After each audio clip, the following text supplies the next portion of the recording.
Let me show you why a kneaded eraser is a must-have. I am drawing with a 6B graphite pencil. Charcoal or pastel would behave similarly. Knead your eraser so to expose the clean part of it. By pressing down, we can make values less dark without losing or messing up cross-hatching. As you can see, the shiny graphite is now embedded in the eraser.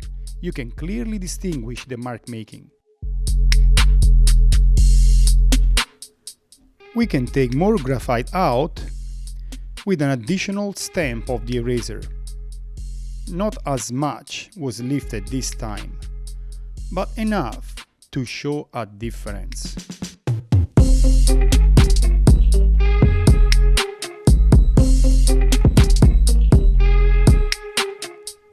My kneaded eraser have seen some use, that's why it's so dark. But it still works, so just knead away.